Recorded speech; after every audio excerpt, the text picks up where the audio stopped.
So hey guys, welcome back to my channel AR anime world. और I hope आप सभी लोग बहुत अच्छे होंगे। तो आज मैं एक्सप्लेन करने जा रहा हूँ बुक ऑफ एस्पर का एपिसोड 454। और अगर आपने इसका पिछला एपिसोड नहीं देखा है तो जाओ मेरे चैनल पे और देखो जाके। और हमने पिछले एपिसोड में देखा था जो युआन लाओ थे कुई लैंग और यू लिंग से कहते हैं जो तुम करने की सोच रहे हो वो बिल्कुल मत करना, नहीं तो जो जू फैन ने प्लान बनाया है वो एकदम बेकार हो जाएगा। और अब इस एपिसोड की स्टार्टिंग में सभी लोग एक दूसरे की तरफ देखने लगते हैं और अपना सर हिलाते हैं। पर जो कोई वुल्फ होता है वो ओल्ड युआन को बड़ी हार्ड नजरों से देख रहा होता है और वो उस समय होमेर और लियो जुओ के ऊपर बहुत गुस्सा होता है। पर आखिरी में वो भी सर हिला देता है और युआन लाओ की बात मान जाता है, क्योंकि पहले युआन लाओ ने उसकी जान बचाई पर अब वो उसकी योजनाओं को बर्बाद कर रहा है। और तभी क्यू लैंग कहता है, आखिर मैं तुम्हें क्या मानूं, दुश्मन या दोस्त। और जो यू लिंग होती है वो भी युआन लाओ को देखने लगती है बहुत ज़्यादा सस्पिशियस तरीके से, और वो भी थोड़ी सी कंफ्यूज होती है। और तभी जो युआन लाओ होते हैं वो फेंट स्माइल के साथ इसके बारे में कुछ भी कहने से मना कर देते हैं और क्वाइटली कहते हैं जो ये चारों डीमंस है ये स्वभाव से सरल हैं और इसी वजह से वो यहाँ से जा चुके हैं जू फैन के प्रति अपनी वफादारी को निभाते हुए। और मैं जॉगमैन की शक्तियों में शामिल हूँ और मुझे फिर से मार दिया जाएगा। और इस बूढ़े आदमी ने तुम लोगों से पहले ही कहा है कि जीवन के लिए मौत का बलिदान दिया जाना चाहिए और तुम लोग यहाँ पर आए थे बदला लेने के लिए, और इसका कोई भी मतलब नहीं है। तुम दोनों के लिए यह बेहतर होगा कि तुम दोनों अपने जूनियर्स का ध्यान रखो। तुम दोनों को अपनी बहन और बेटे को देखना चाहिए। और ये सब कुछ सुनने के बाद जो कुई लैंग होता है वो कहता है, ओल्ड मैन युआन, इस समय मैं तुम्हारी बातों को समझ रहा हूँ। और फिर ये सब कहने के बाद वो गैंगर के बारे में सोचता है और तभी उसको एक शौक लगता है और अपनी आंखों को बड़ी कर लेता है और उसको ऐसा लगता है कि वो एक सपना देख रहा है, क्योंकि वो गैंगर के बारे में भूल ही चुका था। और जो युआन लाओ होता है तभी कहता है, हाँ वो बहुत हीरोइक होगा, बहुत ज्यादा वीरता से भरा होगा जब तुम होमेर से फाइट करोगे, और अगर तुम मारे जाते हो तो फिर तुम्हारे बेटे का क्या होगा जो अभी पूरी तरीके से टूटा हुआ है, पूरी तरीके से बेकार हो चुका है। और यूटिलिटी रूम में रहना वो मौत से कम नहीं है। और तुम्हें ये सब छोड़कर अपने बेटे की देखभाल करनी चाहिए और अपनी लाइफ का अपने बेटे की देखभाल के लिए यूज करो।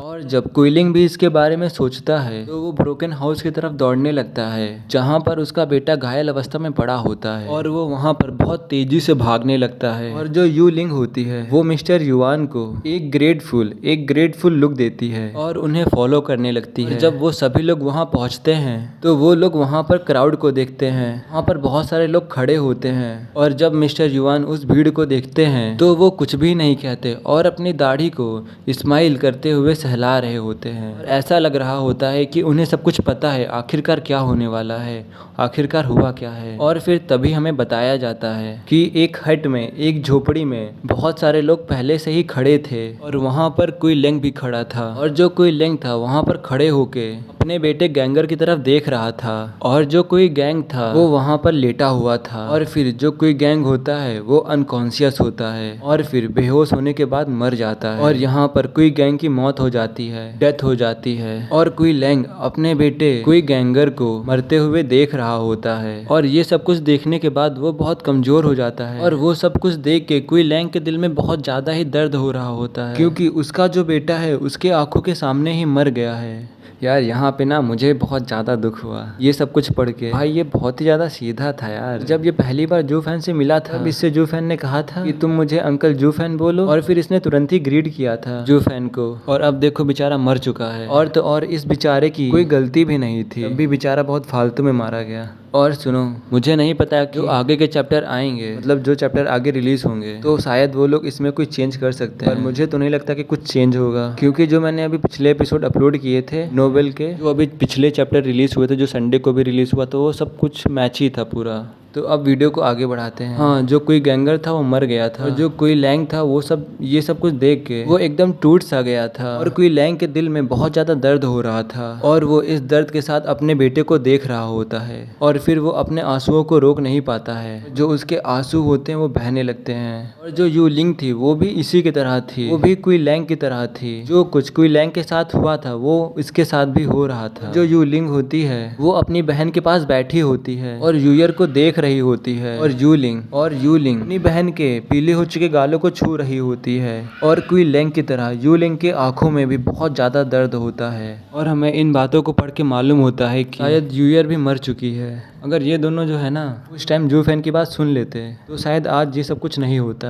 और हाँ, मैं एक चीज़ को बताना भूल गया, वो जो चारों घोस्ट थे वो उनका पीछा कर रहे थे, मतलब कि जो वो चारों डीमंस थे वो उनका पीछा कर रहे थे और उनका पीछा करते करते वो भी यहाँ पर पहुँच गए थे और फिर हमें यहाँ पर बताया जाता है और तभी वहाँ पर कोई आता है और कहता है लगता है कि ये दोनों बहुत ज़्यादा ही इंजर्ड हैं। ये सब कुछ लिंगली कह रहा होता है और तभी वो दोनों कहते हैं क्या इन्होंने हमारा पीछा किया, और जो लिंगली होता है उन दोनों को देखकर हंसने लगता है और तभी वो क्वी लैंग और यूलिंग से कहता है ऐसा लगता है कि तुम दोनों इन्हें अच्छी एलेक्सियर नहीं दे पाए और अगर तुम दोनों चाहो तो मैं इन दोनों को एलेक्सियर दे सकता हूँ। और क्वी लैंग और यूलिंग जो होते हैं वो कहते हैं thank you Lord Deacon for your kindness. इनकी जो वेन है वो पहले से ही टूट चुकी है और अब जो मेडिसिन हैं वो इनके लिए यूजलेस हैं। और जब यूलिंग ये सुनती है दोबारा से बहुत ज्यादा दुखी हो जाती है और चुपचाप रोने लगती है। और जो मूसी के चारों डीमंस होते हैं जब वो भी ये सब सुनते हैं तब वो भी उदास हो जाते हैं और तभी हमें बताया जाता है क्वी लैंग यूलिंग को कोई स्ट्रेंजली देख रहा होता है और वो बहुत ज़्यादा सस्पिशियस लग रहा होता है। और यहाँ पर मुझे थोड़ा समझ में नहीं आता है तो मैं उसको हिंदी में ट्रांसलेट करके जैसे लिखा है वैसे ही बोलूँगा। किसी ने उन दोनों को अजीब तरह से देखा